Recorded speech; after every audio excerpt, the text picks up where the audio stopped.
Pride and Prejudice by Jane Austen, Metamorphosis by Franz Kafka, The Bible by Jesus. All three of these works, literary masterpieces.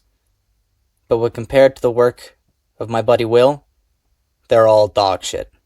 Welcome back to the YouTube channel, everybody. I'm going to be doing another little bit of a story reading. I quite like these, especially when they are written by my dear pal Will.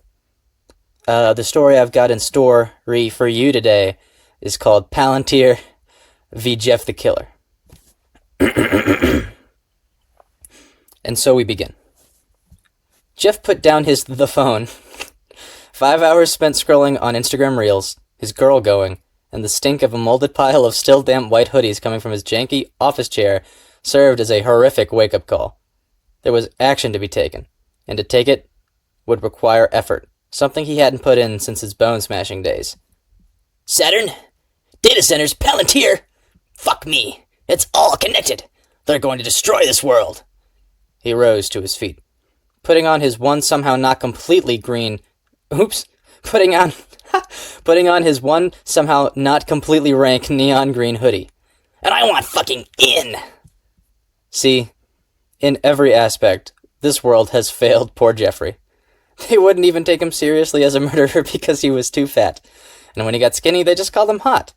No matter who he killed, what he did, how he did it, he was never perceived as the monster he really wanted to be. And so, Jeff for many years just gave up. His relationship with clockwork quickly deteriorated. He gave up the Caesar salad for Little Caesars, and he deadass started to smell like soupy fecal and stink-tarted levels of cologne. But dear God, he was turning 30 years young this September, and those words he used to preach finally got to him. If you're not successful and rich by 30, you gotta kill yourself Insano style. He really liked Critical. It's no time for war, America! He grabbed black spray paint, anointing his actually pretty goddamn rank neon green hoodie with a very poorly drawn smile. You all went to sleep. I'm gonna make sure you stay there. He ripped his trusty Bowie knife from out of his picture of iDubbbz and began writing his manifesto on a McDonald's napkin. As he slugged out the door, he shot his phone to his ear. Somehow that permanent shit-eating grin was looking a lot more shit-eating. Greyhound, one ticket to Florida, please. I'm planning on changing the world. Giggling just a bit to himself. That broke-ass boy can't afford a plane ticket, apparently. Fuck you! Jeff yelled at the poor Indian man working the Greyhound customer service. But I got a little startled because I thought he heard me for a second. I don't need to explain shit to you. Just fucking forget it. I'm getting to Florida with or without your shit bus. Just feels a bit unnecessary. But so he did embark on quite the epic. A days-long walk where he sweat constantly and showered never. Not too much different from his normal day, but the physical activity really took its toll. Miles in his journey, he found himself on the verge of collapsing, until he saw a familiar vehicle. Desperate, 1 mile from dying, and still far from Palantir HQ, he stuck his disgusting sulfuric beanie-weenie thumb out. In an instant, a little VW Beetle slammed on its brakes hard, like hard. It was yellow and pristine, and had a little clock bumper sticker on the back. The passenger window rolled down. Jeff? Natalie? How you guys feeling about the voices? I'm not so sure about it myself, but I gotta differentiate this somehow. Oh, and I guess that was the end of the prologue. This is a point. I have not read this yet. I've seen but a couple of sentences, but this is my first reading. So now we're down to episode 1, Jeff the Vagabond. The car pulled over in a gas station parking lot after a silent, sticky 5-minute drive for Natalie to FaceTime her mom. Sorry, but I have to call her at this time or she has a conniption. Jeff gave her an unconvincing nod, then looked out the window and scratched his head, fooling himself that he was ever going to remember what that meant. He looked back at her. Hey, no problem. Then crouched his head and looked to the side. Pushing 30, by the way. Jeff thought he said that italicized bit in his head, but really just kind of loudly whispered it. Natalie didn't acknowledge it, and Jeff still thinks he says it in his head. The chirp from the FaceTime being accepted mercifully put an end to the most deafening silence. Hello, sweetheart. The love of Natalie's mom could be felt from cars away, but then her eyes landed on Jeff. Oh my God, are you being held hostage? All that love quickly turned into concern at the sight of her unfamiliar ex-future son-in-law. No, Mom. That's just Natalie was quickly interrupted. Hey, Mommy, it's me! Natalie could not believe that he was still, or at any point, calling her mom that, but didn't want to be rude. Jeff? Jeff the killer? Oh, okay. Nothing wrong with a little rerun from time to time. Natalie physically rolled her eyes. I couldn't recognize you. You're not nearly as pretty anymore. Mom, that's not really... He did it again because he's an actual jerk. Haha, don't worry. Hear it all the time. But I'm on my way to... Good God, and you used to be so much less fat. Now you're a fat boy. I cannot believe how fat and nasty you've...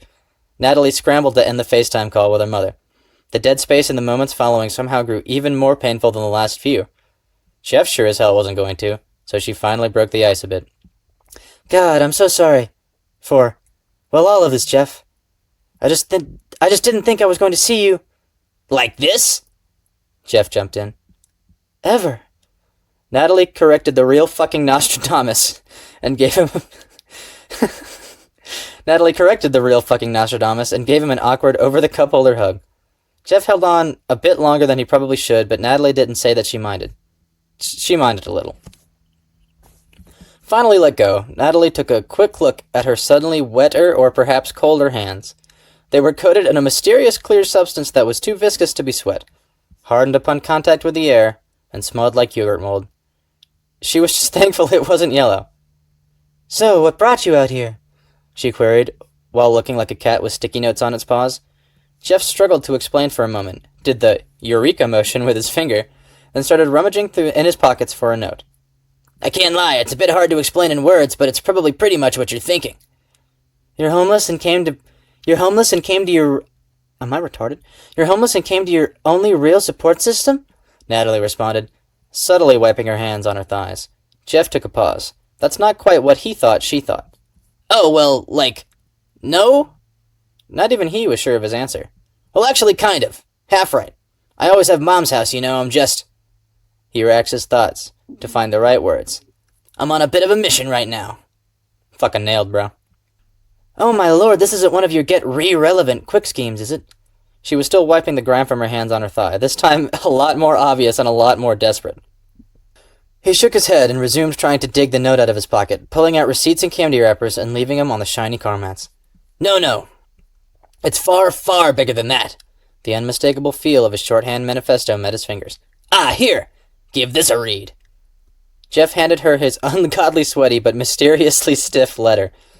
She was slow at first, but figured the shit on her hands was probably way worse. The napkin felt somehow damp and blazing hot right in her hand, causing her to frown for a moment before fishing her tortoiseshell readers from the middle console. Putting the glasses on, she began reading. Florida? Jeff, what it... Keep reading. She does for a few minutes, the mixture of her dyslexia and chicken scratch making her read with the consistency of day-old concrete. Jeff has to help her make out some of the words. This is utterly insane. She didn't even look up from the note. How quickly I caught that American Psycho reference? Jeff tried to imitate that one meme of the eagle catching the baseball with his hands and pogged for a few seconds. She wasn't referencing anything. Jeff, I need you to be serious for freaking once, please. I found you sweating, stinking like dog poop and pee in that gross dream hoodie. What the fuck? It's not... What? Jeff kept putting his face in his hands. A moment of realistic dialogue. It's not a dream hoodie, Toots, it's a message. He puffs from a huge cigar. He puffs from a huge cigar that he could not have hid anywhere or fit in his pocket. Freaking whatever, Jeff. You came to Portland to come find me when it would have been taking so much less effort just to walk there and join that stupid group. I needed a ride? I know you live in Virginia, Jeff. Even you aren't that gosh dang stupid. I hope you guys just heard that my stomach growled. I'm going to eat a sandwich in a minute. Jeff tried to make it seem like the sudden raise in her voice didn't make him piss his pants just a bit, but you couldn't really tell the difference anywho. Yeah, okay, yeah, you're right. I came because this plan just doesn't work without you. You must be joking. Her voice trailed down to a vocal fry. No, Natalie, dead-ass serious, blood. I'm not just going to Florida to join Palantir.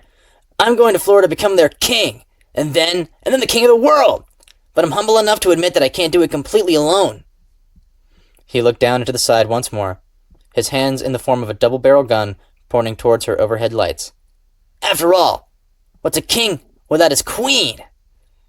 To say that you have learned little would be correct only if you hadn't learned negative. Her words were followed by the click of the front doors unlocking and then a stern, Get out of my car right now. Jeff cocked his head to the side, a bit taken back by her sure rejection. What happened to you, Natty? You used to rule by fear, you know? Let alone say fucking shit and crap. That's not me anymore. Do not try to pull this again, she replied with no hesitation, as if she had rehearsed this line 1,000,000 times before. She gripped the little swig keychain hanging from her neck. It's always you, Natty. Always has and always will be. More piss appeared in his underwear. He just couldn't hold the rest of the piss for much longer. Jeffrey, you need to get out of my car. Her grip got a little stronger around the charm around her neck. We used to have the world in the palm of our hands. Oh, wait. We used to have the world in the palm of our fucking hands, man. Anytime anything happened we didn't like, we fucking killed the bastards. We were fucking warriors, Natalie. He tried to speak in a silly accent to overload her senses, hoping this would distract her from the intensifying smell of hot piss. Stop. Now. She was white-knuckling her necklace. We had power, we had pull, we could do anything, and they still held us as gods, Nat. All the tabloids, honey. Jeff the Killer and Clockwork. But you've... A bit more piss. Don't you fucking call me that! She hides her face in shame. I mean, don't call me that. You can probably guess what happened. I'm Natalie Sue Omelet, and I'm a proud Mormon mother, and you are going to get out of this car before I call the cops. Before I call the cops. Do you understand me, Jeffrey? He took his head and brought back... He shook his head and brought his head back. Yeah, you know what? I'll get out. Don't worry. Jeff opened the door. Then that double grin came back. It must be that time of the month, so here's my number when you start ovulating, sweet cheeks. Jeff dropped a well-done business card on the wet outline of where he sat. He clumsily slips over his words, word vomiting, and you're thinking like, wow, you're saying, oh my god, it even has a watermark. Before trying to do the eagle-catching baseball again. Natalie reached over and slammed the door, not even humoring his second attempt. Jeff's first mission was a failure, but one setback wasn't going to deter him. This was simply a time to recuperate and reassess. What's wrong, Natty? Aren't I beautiful? He murmured as he waddled away from the beetle. Jeff tried to do the eagle pog thing again as he put in the walking directions to the nearest wing stop. As Jeff trudged his way towards his mecca, a figure in the distance held his index finger and thumbs like a frame, pitting Jeff in the middle. He sucked his tongue like a pacifier and didn't speak. He observed and grew bitter at the picture between his hands. And that's all she wrote. That's the end of episode 1, presumably. Yeah, this is absolutely vile.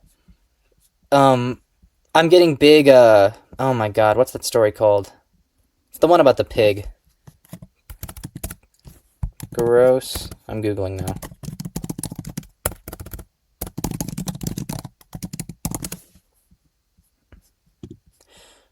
Yes. I'm getting big, Feed the Pig vibes from this. For no other reason that I'm going to go take a shower now. Of course, there will be more where this came from when the rest is written, but I just couldn't help myself. I have so much fun doing these readings, and the story obviously was an absolute blast. And so, remember to, like and subscribe, so you guys can hear the next thrilling chapters of Palantir versus Jeff the Killer. Peace out.